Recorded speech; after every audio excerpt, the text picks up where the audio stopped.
I mean, we've said that we think Trey Lance should be the starter, but he's not getting first team reps.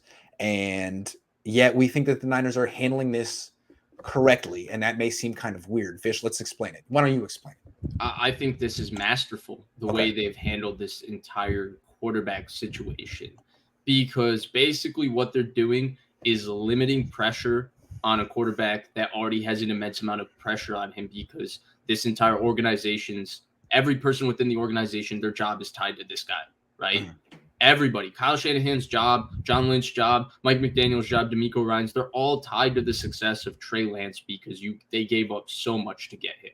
Right. And usually when you trade up so much to get a guy, right, he's usually your immediate starting quarterback. I mean, the Jets haven't gotten somebody else to compete with Zach Wilson. Heck, they haven't even gotten a highly paid backup to back up Zach Wilson. They're all in. And the Jaguars, I know that we like taking coaches' specific comments at face value. So maybe a lot of people believed when Urban Meyer said it's a competition between Gardner Minshew and Trevor Lawrence. But I think I didn't believe that. Did you? No.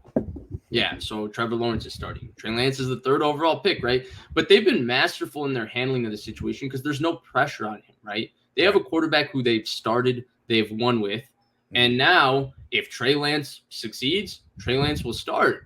But if Trey Lance maybe shows a little bit of rawness or he isn't ready, we have Jimmy Garoppolo. We kept him for a reason, and he can start. Like, I think this idea that Garoppolo's play is somehow relevant to this situation and relevant to when Trey Lance plays is a farce. Because, look, when you trade that much to get a quarterback, and I feel like I'm beating a dead horse here because I always have to mention the fact that they traded up this much to number 3 overall. You don't draft a guy so you could sit him for 1 year.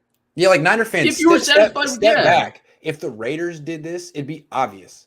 If the Chargers did this, it'd be obvious. But it's the Niners, and you're emotionally attached to this quarterback, Jimmy Garoppolo. You've been watching for 4 years, and it's like, well, I don't know what to make of this. Does anybody think that Andy Dalton is going to survive more than 5 weeks starting in front of Justin Fields? No, of course. And they traded up less on draft day. Of course not. Yeah. Why do you trade up that much? You're trading up that much to get a starting quarterback.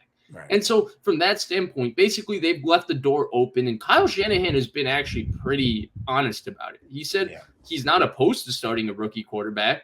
He said, and if you notice, obviously a lot of people have documented how they've changed. They went from him being not playing this year to him hopefully competing for the job to John Lynch saying he's pushing him. They're slowly just to putting Kyle things saying on they're playing, they're both playing and sharing time. Right. Yeah. Right. They're just slowly building it up. And eventually he will be the starter for this team. I can't tell you exactly when, but I think it'll be sooner rather than later given what they gave up to get him. Agree. What I want to say real quick is another thing that I think has been so masterful is, and I don't know if we've talked about it enough. I'm just always on here like, move on, move on, move on. It's so simple. It's very delicate. This is the guy that's been the quarterback of this team for 4 years. And he's got a lot of good friends on the team. They were losers before he got here. They've been winners with him. And although you can point out his limitations, and Kyle clearly knows them, the team traded for Trey Lance. It's apparent. I still think a lot of players on this team are taking the approach of, well, you know, I'm going to have to see it before I believe it. And I think we're getting that tone from George Kittle, Kyle Juszczyk, Mike McGlinchey. I mean, these guys come out and they talk so much about how great Jimmy Garoppolo is and how much he's improved and how confident he is. And that's their right. That's their teammate. And the Niners have created a weird situation where these guys are still in the same team. So I think from Kyle's perspective, he may feel like, I can't necessarily make this call. I need it to be obvious.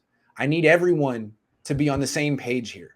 And so it seems like, you know, that's going to take as a process, and it's going to take maybe 2 more preseason games, maybe a joint practice with the Chargers. It's going to take more time.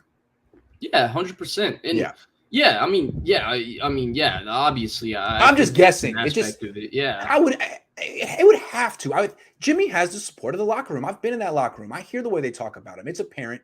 And for Kittle to just go all in with a 21-year-old quarterback, he's going to have to see a little more, I would guess.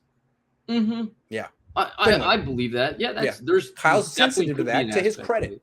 Yeah. Yeah, and they've been masterful in the sense that they've also been fair to Garoppolo, I think, throughout this entire process. And to be fair to Garoppolo, he's handled himself as well as anybody could have handled themselves through this process. He's shown the reasons why everybody likes him. He is class personified. I mean, one more thing.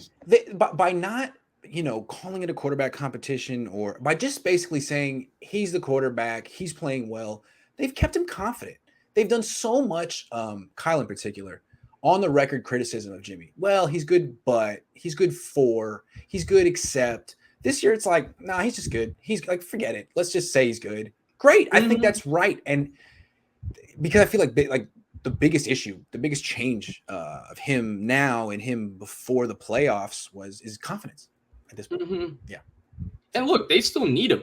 They still need him, right? It's not as much like you and I are very bullish on this idea of Trey Lance, but Trey Lance still has 3 more weeks to make it to the season to continue on the trajectory that he's going. And you'll be able to see that in practice. What happens if tomorrow, Trey Lance, something goes wrong and he's just not playing at the same level he's playing? Well, Garoppolo has been kind of consistent over his last 3 years with the 49ers. Exactly what you're getting. All of us have a great idea of what you're getting with Jimmy Garoppolo. So from that standpoint, like if they don't have to force Lance, if there's something that's not right there, that's something, just let's say something goes wrong over the next 4 weeks. Not saying it will. They don't have to force him starting. And that's why they've been masterful in this situation.